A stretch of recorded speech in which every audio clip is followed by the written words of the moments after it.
maybe no, yes. Okay. It depends on what the city. I'm gonna answer this from the back forward. It depends on what the city sets up, right? Okay. So what do I mean by that?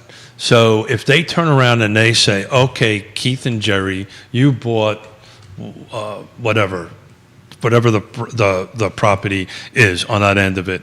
If you agree to do affordable housing at whatever rates that they set up, we will give you tax breaks. So if they can figure out a way to structure that, the water and sewer connection fees will be removed or reduced, right? We have connection fees. So they do this in Portland and Seattle because I was part of it. They fast track it.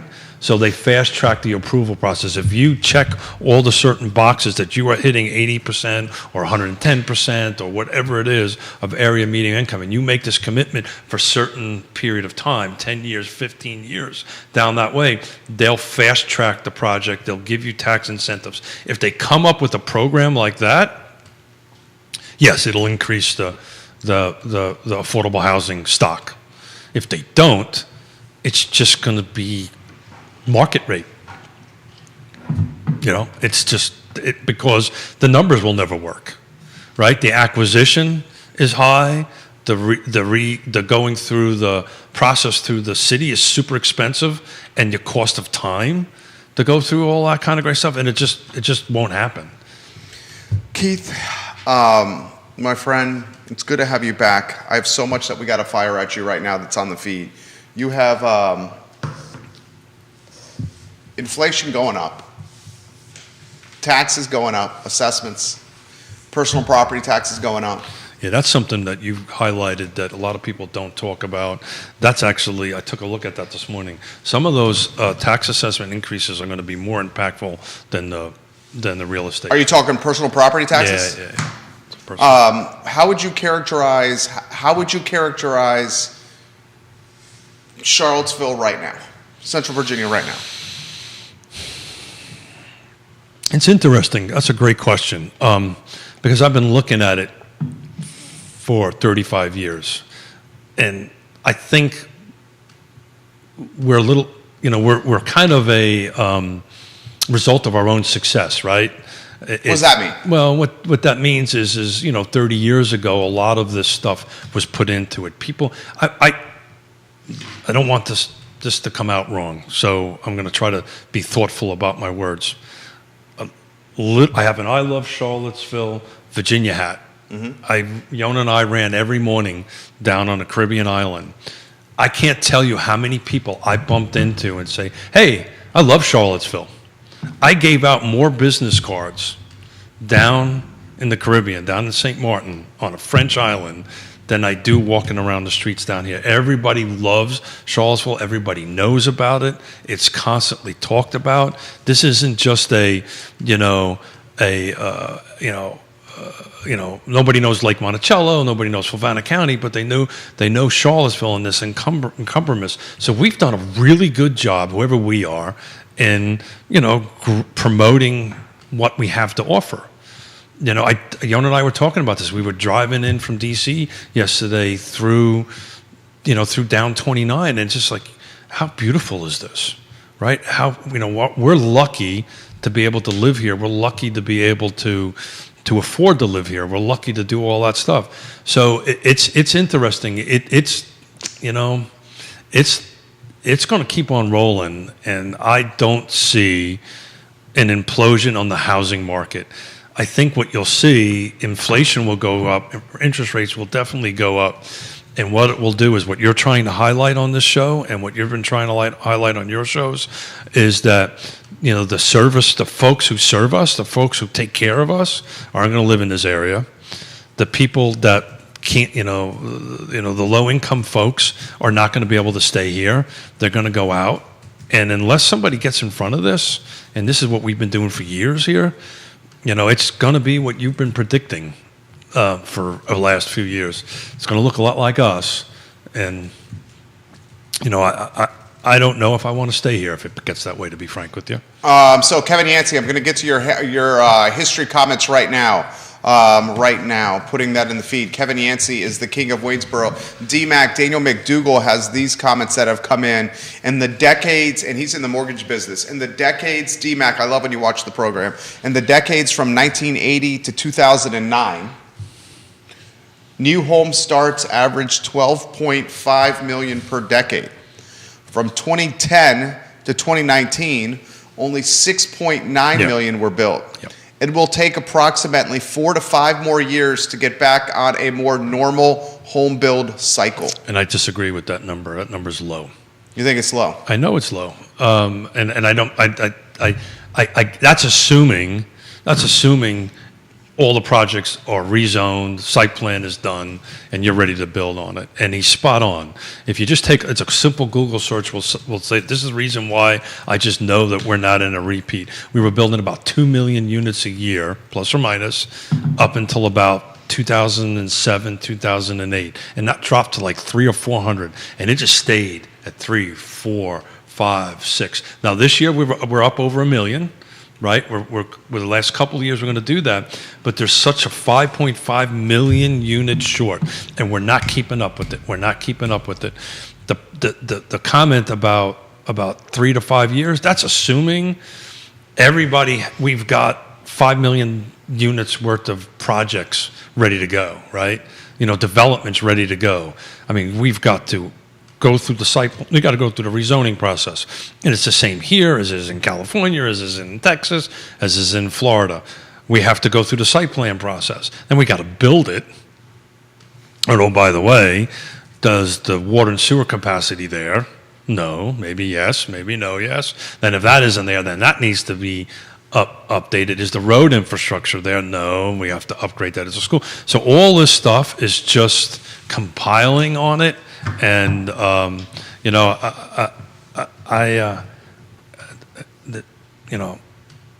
as far as Yes Realty Partners go, as far as our real estate business goes, we're in a good position, right? The market is going to change. We're eventually going to switch away from this seller's market to a buyer's market. When do you think that's going to happen? Probably 2023. But it's not showing it now, right? I mean, we're still at a month and a half inventory, an absorption rate.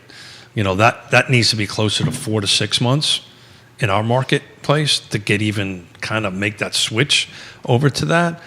I think what'll happen is your inflation, your interest rates will start whittling down this 20-foot diver's pool, 9 foot. 19 foot, 18 foot. It's going to do that. Inventory is going to pick up a little bit, so the inventory will screech up a little bit. Buyer pool will drop down a little bit on that end of it. But eventually, and it's interesting, Yon and I were talking about this, and we're going to bring in some real estate agents specifically focused in April on Real Talk, particularly agents that have never been through a different market than it is now. Right. So how are you going to make this change? Because it's coming.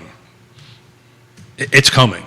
Just like I knew 2007, 2008's coming. It's coming. You're eventually going to have to change your business model, how you conduct business on that end of it. So now's the time to start planning for that. If you're in the real estate space or the mortgage space, now's the time to start planning. Because at the moment, the game is listings now. Eventually, that's going to change. Nikki Chambliss said this yesterday. If you're a buyer's agent, you better work your tail off on getting some listings. Yeah, so listings it is that. But the point I'm trying to make here is, if you've been in, when was the last time that this market, real estate market, when was the last time that it really was a buyer's market? Say what? 2010? Yeah, 10 years. 2010? Roughly a decade. So everybody who's got in. Could you make the argument that it was a buyer's market at certain price points in 2019 before COVID? No, because if you take a certain price points? No, maybe certain price points. I mean, the higher ones were a little softer. There was a point there. There was a point there that the million plus was a little softer at that end of it. I would agree with that. But the market as a whole was not really at that that point. So the point I'm trying to make at, so some real estate agents that are out there that are listening to this, if you've been in the business 5-10 years from now, you've got to start thinking, we're closer to coming to the top of the bell curve and coming down. And you just got it. The game's going to change a little bit. Kevin Yancey, watching the program. Kevin Yancey, this is for you right here. He's the king of Waynesboro. He said, I thought the property at 216 Palatine looked familiar. My aunt and her husband built that house in 1968. Holy schmoly. What? For $18,000. Sure. They sold it 10 years later for $25K. I remember spending nights in that house as a kid. He goes, now that home is $295,000 asking price. His aunt and his uncle built that home in 1968 for $18K. Did you say Waynesboro? He's watching in Waynesboro. So grew up in the area. Waynesboro right now has 12, the city of Waynesboro has 12 units for sale. I ran Waynesboro thinking this might come up today. Ranging, this is detached and attached, ranging from $60,000 to $1.2 million. The median list price is $274,900. 32 are impending right now. Diego Anderson, watching the program. Diego of Lumos. What is the impact of all this housing affordability on Albemarle County? The same effect? Ask Keith. Yeah, so we've talked about this all the time. You can't segregate Charlottesville from Albemarle. You really can't segregate it from Louise or Nelson and Greene. So the three, and I venture to say Waynesboro and Stanton, and I actually pulled Buckingham just for the heck of it to see what was out in Buckingham. But it impacts everything because this rubber band just goes in and out, as you explained earlier, right? The cops and the firemen and so forth and so on are going out that way. I'll tell you though, of all the jurisdictions I pulled this morning, of all the areas I pulled this morning, the highest number of actives, would you want to take a gamble out of the 6 jurisdictions, Charlottesville, Albemarle, Fluvanna, Nelson, Greene, and Louisa? What do you think has the most active in it right now? By a substantial number. Yeah, by a substantial number. I love these questions. Charlottesville, Albemarle, all the jurisdictions in the car footprint? Charlottesville, Albemarle, Fluvanna, Nelson, Greene, and Louisa. Is it Greene? Darn it, you're close. What is it? Louisa, 40. Louisa has 40? What does Greene have? 26. They're the second. So Louisa has 40, Greene has 26. Who's third? God, no, that's not fair. I love when you bring stats. I know you do. That's the reason I did it. Charlottesville is at 23. Charlotte 23. Blah, blah, blah, blah, blah. Stanton, just so that you know, is 15. Okay. Blah, blah, blah, blah, blah. Waynesboro is 12. Buckingham is 4. 169, 207, 349, and 109,000. What does Albemarle have? You know what? Albemarle. You'd have to ask me that question. Hold on a second. Hold on. Roger, we'll get to your comment here in a matter of moments. Hold on. You know what? I don't think I printed Albemarle County. Albemarle may be more than Louisa. You know what? I did not print Albemarle County. Some realtor can go ahead and pull that. I think. How many active listings in Albemarle County? Someone pull that and let us know. Yep. They may be the winner, actually. I think Albemarle's going to be the winner.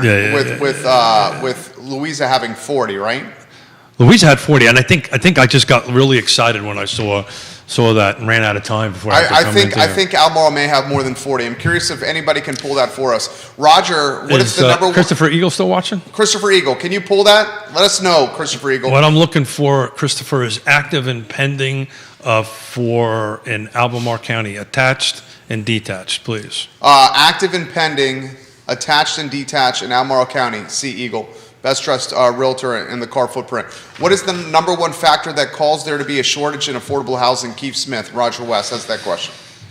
Try that again, sir. What is the number one factor that caused there to be a shortage in affordable housing?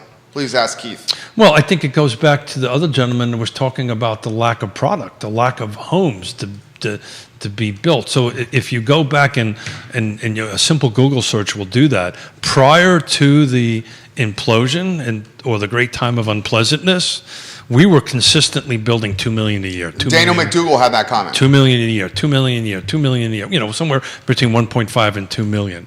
So I think my answer would be is if we have more inventory, we'll do that. But here's the reality of it, right? It's pretty, NIMBYism is a real thing, right?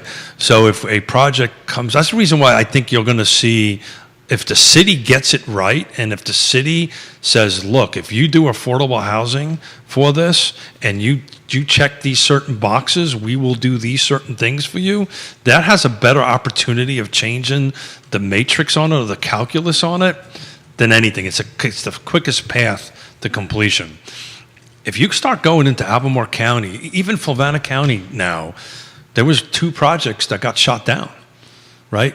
They didn't get approved. One of them was a 55 and over apartment complex that would have served between 50 to 60% area median income. So let me say that slowly. So there was a 125 unit apartment complex across from the main gate of Fluvanna County that got shot down, 5-0 by the way, got shot down, that would have only been for people over 55.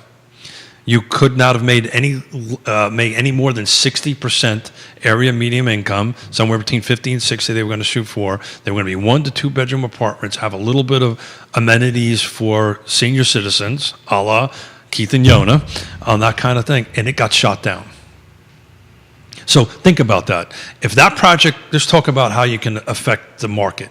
If that project would have got approved, and I know these stats because out at Lake Monticello, Nahor Village, which I developed, which was a 55 and over project, 3/4 of that project came from Lake Monticello. People moved from Lake Monticello, sold their house, moved into a 55 and over subdivision. So if they would have built this 125 unit project, up 50%, a certain percentage, it would have freed up market inventory in Lake Monticello. Instead, it got shot down, and now we only have almost, I'm getting worked up. I almost dropped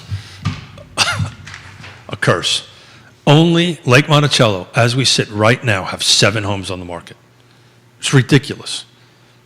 And if you take out the one waterfront, it's really only 6, ranging from 209 to 4, actually 2 waterfronts. There's one for 700. So you really only have 5 homes for sale, ranging from 209 to 359. And if that project would have got approved, and we're going to bring Chris Fairchild and we love you, Chris Fairchild. Tony O'Brien in to talk about this, that they would have been more projects. That, it would have took a while, right? They would have had to go through site plan and build it back to your couple of years. Go ahead. Couple of years to get it done. But that's how you impact the market. This is you got a new realtor. New realtor. Scott Link, watching the program. Hey, Scott. Formerly the owner of Rocket Coffee. Oh, cool, Scott. Congratulations. Okay? Now a realtor. Congratulations on jumping in. Got in the game. He says, Jerry and Keith, please define upzoning for me. I cannot find a definition and do not quite get it. Yeah, okay. Thank you. Do it in like, let's call it like, as basic answer as possible, because you're super sophisticated with this topic. You know it inside and out. So make it marine proof, huh? 6th grade level. 3rd grade level, because I only got as far as 3rd grade. That's not true, and you know upzoning as well as anybody in this community. Yeah. So simple. Yeah. So that's where I've always struggled with the term upzoning, because there's really no definition, the division definition for that. So, what's the gentleman's first name? His name is Scott Link. Hey, Scott. Less than 6 months in the business. Hang in there, Scott. You can do this. This is an interesting time to get into the market, and I think actually your timing is pretty good, because you're going to have to learn how to not only sell but to buy, listing and sellers. Buyers. Basically, what upzoning does, is the jurisdictions, the county, the cities, take a look at their zoning ordinances. So zoning ordinances are what you can do with your property, right? What I can build on it. Can I have chickens on it? Can I have chickens on it? That kind of thing. It's a ordinance, it's a law on what one can do in their property in that jurisdiction. So what the city is in the middle of doing is saying, okay, we're going to change all these zonings, right? You can call it up zoning, down zoning, whatever you want to call it, but we're going to change that. So that's what they're going to do. They're going to take a look at, can you ask Scott what jurisdiction he lives in, what county? Scott, I believe, lives in the city of Charlottesville. Scott Okay, Lane, do you live in the city of Charlottesville? Got it. One of the most common zoning ordinances in Charlottesville is the R1 and the R1S, right? So you probably know the number off the top of your head. Is 53% of single-family detached city of Charlottesville R1. That's got it. So I was going to say 50%, so we're close. 53, yep. On that end of it. So what this means, Scott, is the city is going to look at R1 and it's going to do one of two things. It's going to say, well, there's no more R1. We're going to call it A, B, C, D, E, F, G. It doesn't matter, right? R1 just stands for residential one unit, right? Or they're going to do what's called a zoning text amendment to R1 and says, okay, just as I outlined earlier, is, okay, if you're in this block and you're R1 and you want to do affordable housing and you want to do certain things to it and you meet this certain criteria, you're allowed to do it. Why is this important, Scott? Why this is important is if you want to do that now, you have to rezone, right? You have to go, okay, open up the zoning ordinance book and look at it and say, well, I want to put 3 units on this parcel, right? And I check all the boxes and I can physically do it and all this kind of great stuff. Then I have to go to the city councilor, the council, and say, I want you to change this from, and I'm just picking numbers, R1 to R4, right? Which allows 4 units, assuming that's what they do. That process is super expensive. Very labor intensive and time consuming. Super expensive. Yeah. Explain how that happens, who they hire for that. Yeah. Oh, you've got to hire a consultant to get you through it. You've got to hire attorneys. You've got to hire civil engineers. You've got to hire land planners. You've got to hire surveyors to go through all that stuff and then navigate the city. So what'll happen, Scott, if they, and I lose my mustache on the 23rd of June, they will say, okay, if you fit in these boxes and this list of requirements, it's an automatic. It becomes by right. I feel like I went a little too long on this. No. It becomes by right, not a rezoning situation. Does that make sense? That makes sense. That was a good description. So the ultimate goal of this is to increase the by right uses and systems that the city currently has. So you do not have to go through a rezoning process, which is interesting because that means, and this is why some folks are opposing this, you don't get the neighbors don't get informed. There is no public process, right? The public doesn't get an input on it. That's why it's so important during this next, until I lose my mustache on June 23rd, that you get involved in this, Scott. Scott, you get involved in it. It's really good for real estate agents. It's amazing how many realtors are not at the table, other than a few of us.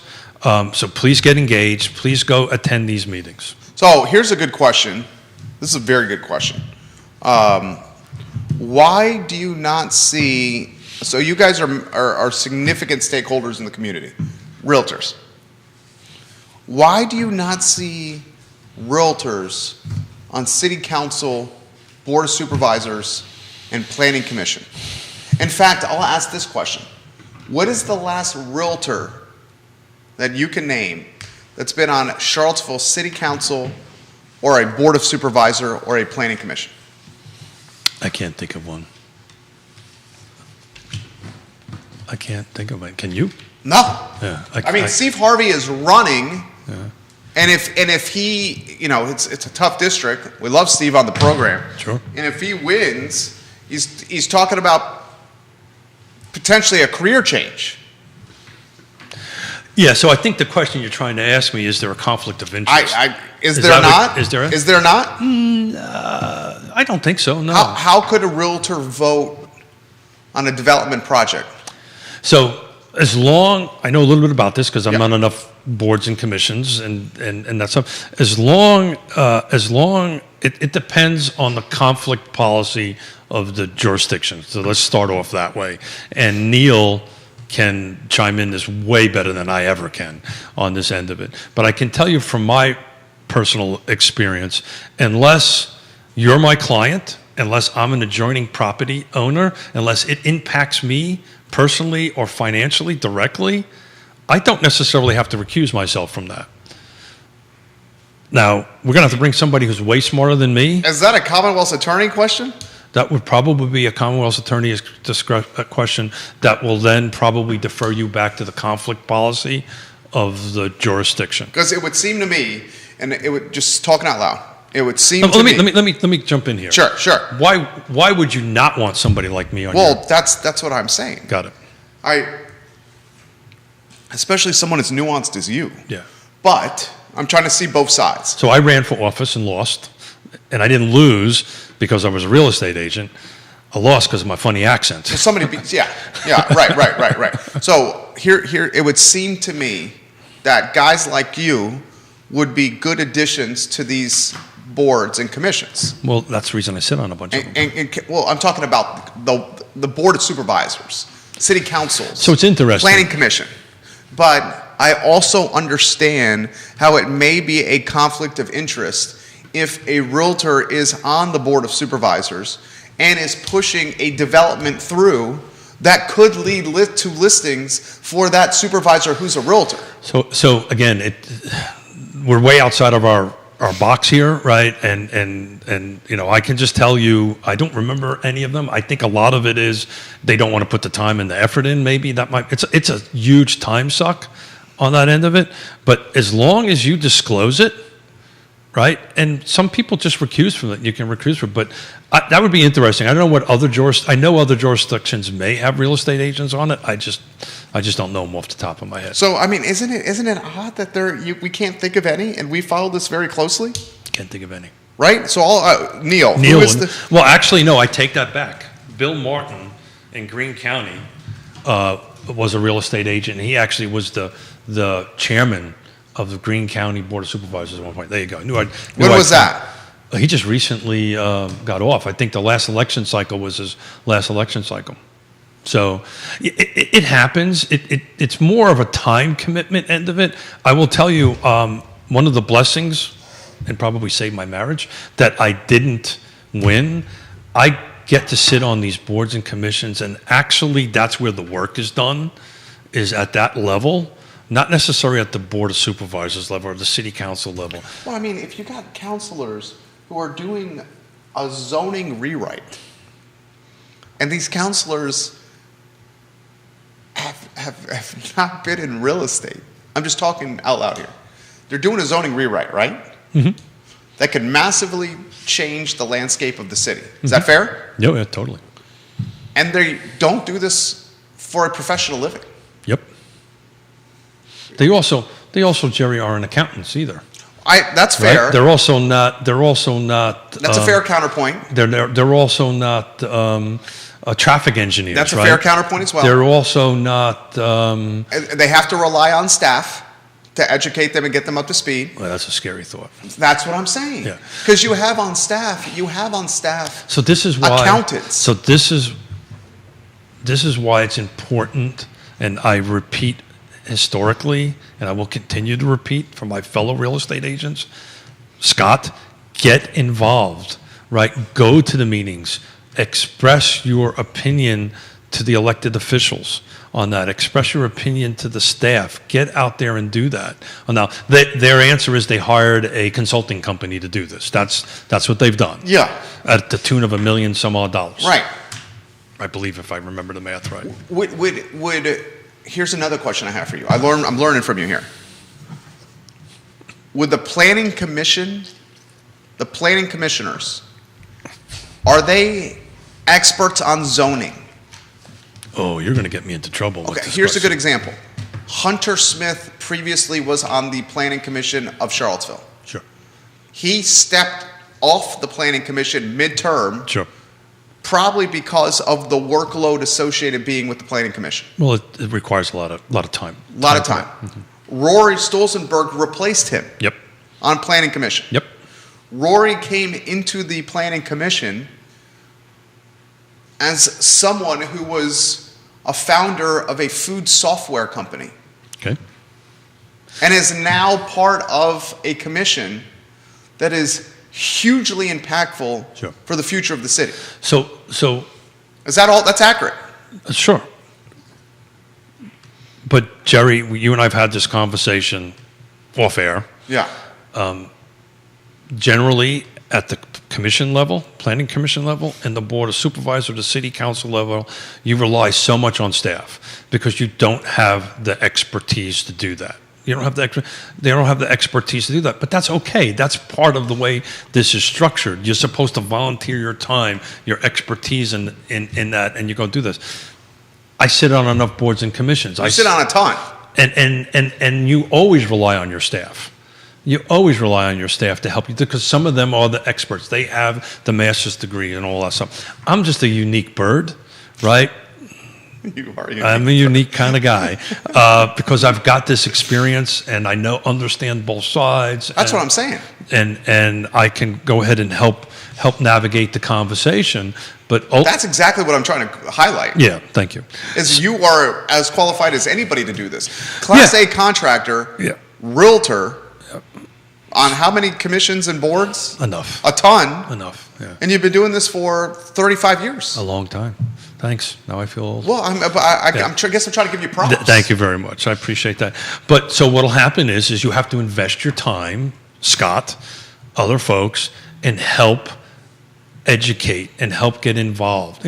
I will be honest with you. Most people don't like to see my face when I walk up to somebody at the city council or the staff or all this stuff. Because you ask real questions. Well, I just, bullshit is bullshit, right?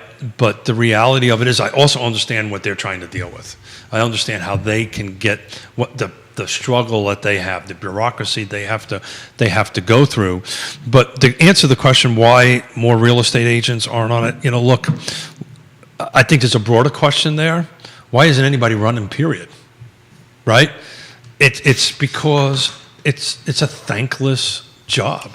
I would say it's people, I will tell you a true story.